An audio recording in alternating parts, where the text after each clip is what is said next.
అందరూ print and electronic media మిత్రులందరికీ కూడా హృదయపూర్వకమైనటువంటి నమస్కారాలు తెలియజేస్తాను.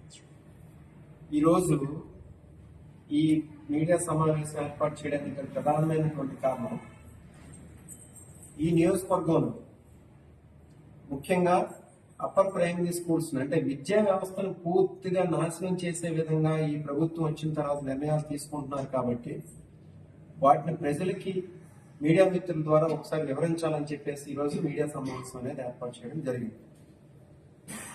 మనకి కొత్తగా నేషనల్ ఎడ్యుకేషన్ పాలసీ 2020 రావడానికి ముందు national policy on education 1986 implement అయ్యి ఉండేదన్నమాట.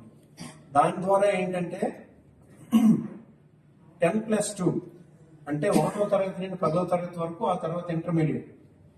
అది ఎన్ని ఇయర్స్ నుండి 6 ఇయర్స్ ఏజ్ నుండి 18 సంవత్సరాల ఏజ్ వరకు గల పిల్లలకి 10+2 విద్యా విధానం అనేది ఉండేదండి. ఇప్పుడు కొత్తగా వచ్చినటువంటి నేషనల్ ఎడ్యుకేషన్ పాలసీ 2020 ప్రకారం 5+3+3+4 అంటే 3 ఇయర్స్ నుండి 18 ఇయర్స్ వరకు, అంటే మొత్తం ఏదైతే 10 క్లాసెస్ ప్లస్ 2 ఇంటర్మీడియట్ ఎలా అయితే ఉండేదో, ఇప్పుడు 5+3+3+4 అంటే మొదటి 3 సంవత్సరాలు ఏంటంటే ప్రీ స్కూల్ విత్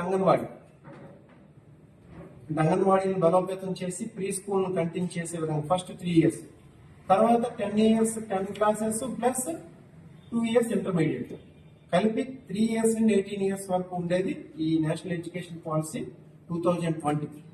దాన్ని మన స్టేట్ గవర్నమెంట్ ఎప్పుడంటే 2023లో జగన్మోహన్ రెడ్డి గారు ఉండేటప్పుడు ఇంప్లిమెంట్ చేశారు.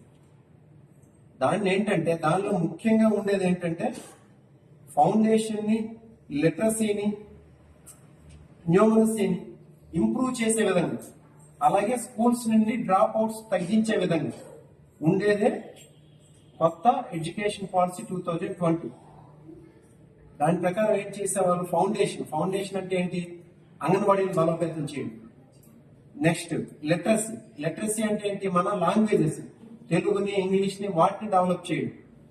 నెక్స్ట్ న్యూమరసీ అంటే మ్యాథమెటిక్స్, వీటిని బలోపేతం చేయడం కోసం. అందుకు జగన్మోహన్ రెడ్డి గారు అప్పుడు ఏం చేశారు, ఎక్కడెక్కడైతే ప్రైమరీ స్కూల్స్, హై స్కూల్స్ కలిపి ఉన్నాయో అందులో 3rd class, 4th class, 5th class students తీసుకెళ్లి హై స్కూల్స్ లో కలిపి కొంతమంది ఎస్జిటిని, సెకండరీ గ్రేడ్ టీచర్స్ ని స్కూల్ అసిస్టెంట్స్ కింద ప్రమోట్ చేసి వీళ్ళలో క్వాలిటీ ఆఫ్ ఎడ్యుకేషన్ ఇంప్రూవ్ చేద్దాం అనుకున్నారు. ఎవరికి 3rd, 4th, 5th క్లాస్ ఏంటంటే మన లాంగ్వేజెస్ ని, నెక్స్ట్ ఈ మ్యాథమెటిక్స్ ని, సైన్స్ ని ఇంప్రూవ్ చేద్దామనే ఆలోచనతో ఆయన ఆలోచన చేయడం అనేది జరిగింది. మీకు అందరికీ తెలుసు ఎలా ఆయన స్కూల్ ఎడ్యుకేషన్ ఎలా బలోపేతం చేయాలనుకున్నాడు. అది లాస్ట్ లో మనం డిస్కస్ చేద్దాం. కానీ దానిలో ఏమైంది,